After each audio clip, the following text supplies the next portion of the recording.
YouTube, Sim Nation, stand up, let's go. We're gonna get right into it. We're gonna be talking about this pre-alpha gameplay of NCAA 13. Yes, the gameplay is not done, but hopefully they can fix some of the things that I'm going to point out. Most notably, the things that I like, is some of the stuff that they're talking about, some of the stuff that I don't like. We're gonna get into all that. But in this gameplay that we're gonna show is that game trailers gameplay that was just released Thursday night or Friday morning, whatever you want to say, and it was released on gametrailers.com. We're gonna look at that and we're gonna talk about it. I am somewhat pleased on the progression because they are making progressions, but overall honestly I gotta say I'm disappointed, even though this is just the beginning.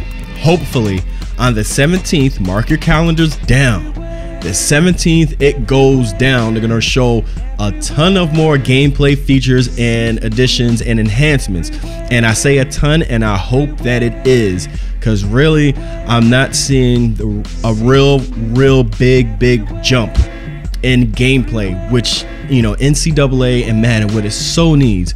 Now the four main things, or maybe five things that they've talked about in this quick video, and this is a quick video, and they talked about a couple of things. They're adding 25 or 20 more quarterback dropbacks, right? That's great, that's cool, I like that.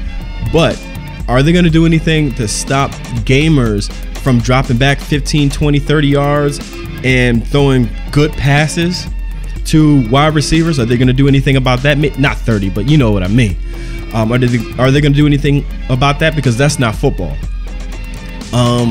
One thing that's kind of cool, more ball trajectories. Now they said they added 25 new ball trajectories. Now what does that exactly mean? I don't know, because the reason why I don't know is how many ball trajectories did we have in last year's game? They didn't say that. Hopefully that information will be made public and we could get more excited about it. But for me, my opinion, I'm not too excited about it because I don't know how many trajectories we had before, and they haven't shown enough of it in gameplay. We only seen like little small snippets of gameplay, so we really can't say it's going to be good or bad. We gotta wait on that. Now the no more psychic DBs. Now we gotta wait for gameplay for that. But what I've seen, it looks a lot better because the ball is in the air and the DBs and wide receivers are always looking for the ball now, so that's good. It's some iffy stuff, and we're gonna go over that iffy stuff with that LSU player. You guys know what I'm talking about. You guys seen the video, you know what I'm talking about. So we gotta wait for more gameplay to see how that plays out. The one thing that I truly say I really like, but I'm just a little bit worried about, is the new icon passing. The icons are dim pre-snap. Once the ball snaps, you have to wait for that wide receiver to complete or start his route or make his cuts or whatever. Then you could throw the ball. I love that. That's a great idea. Matter of fact, I said that in forums long ago that they should do that. I'm glad that they're finally doing something to make the quarterback vision a factor, or not even a quarterback vision, but just make the game more realistic, more like football, because in football you can't just throw it and gun it to wide receivers all day. You can't do that. Now the little bit that got me worried about it is, now are we going to see nano blitzing in this game? But I shouldn't say that. Nano blitzing actually does happen in real football. It does. Hate it or love it, it happens. Players, offensive linemen get blocked up, and linebackers or safeties or DBs shoot the gap. That's what happens, or they come around the edge. They can't get blocked because everybody else is being blocked. That happens. But is there any way that I can adjust my offensive lineman or whatever to that? Now we're already seeing, even if you put extra running backs and fullbacks to block, it doesn't help. So hopefully they did something to fix that with the icon passing. So let's get right into this trailer. I already blabbed on enough. Let's go, let's get it.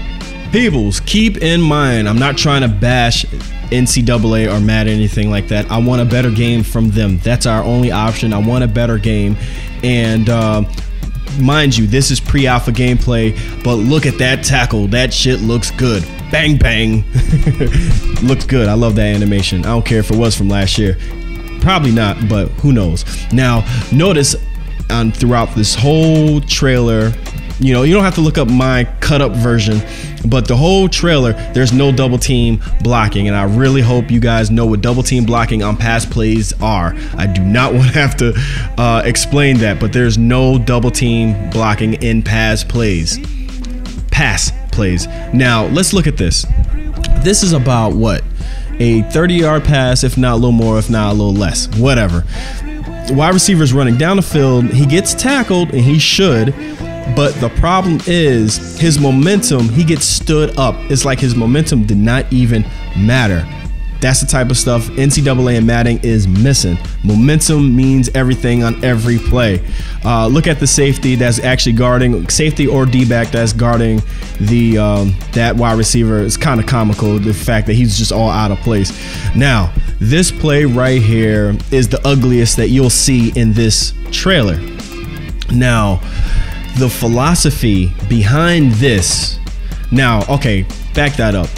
This screams arcade football to me. Why it screams arcade football to me is because this is a design choice. Now, it doesn't make any sense. It seems like the juke and spin moves are special moves like you will find in NBA Jam, a very arcadish game. So now the reason why this doesn't make any sense is because the defender is running right towards 22, and when he makes his move, he's actually running in that direction, and yet he slides and stumbles like he's off balance. He's running in that direction. Now, I don't think this is a glitch. This is something with their programming and their design philosophy. Okay, it's a design choice for a juke move to create or trigger animation to a defender. Number 7 LSU player. We're gonna come back to you in a second. Matter of fact, right now. So he's explaining no psychic DBs, and we're gonna go back to this in a second. I just want you to see the change in speed to get that interception. Now, the reason why this is a problem with the change in speed, not the fact that he caught an interception, the fact that the change in speed is he had separation from that DB, that wide receiver, I'm sorry, and he could have ran that back for a touchdown. Now, this is that same play, it's just at a different angle. So, as you can see, again, with the change in speed, it shouldn't have been no change in speed. An interception, probably, because he is like on him like white on rice. He's looking at the wide receiver, but then he magically turns his head and catches an interception. Now, defense like this does happen, but it does not play out like this. This is still twitch movement. They got to change that. Hopefully they could fix that and tweak it. As you can see, he's staring at the wide receiver, then he breaks off and creates separation. It's like he's way faster than the wide receiver for that 1 second. That's the problem. What really should have happened, he should have put his arm across when the wide receiver is trying to catch the ball, and then broke up a pass or caught an interception. I'm fine with that. It's just the separation of speed that's the problem, and the fact that he wasn't even looking at the ball, then magically he looks for the ball at the last second and catches the interception. That's the problem. So I wanted to show that that hitch play, because that actually made a lot of sense. And he waited for the DB to turn his body, turned around, and then caught the interception. Caught the completion. That makes sense. That's the type of consistency I wish NCAA and Madden was on, but it's not. We have some things here, some things there, you know. But you know, it's been a pleasure making this video. Like, subscribe, whatever. What you guys think of this trailer? I know it's early, and wait for that 17th. They're going to be showing a lot more gameplay, and I really hope they have a lot more to offer than, you know, the 4 additions that they're making or that they've already said. This been your boy Gettin', and we out of here.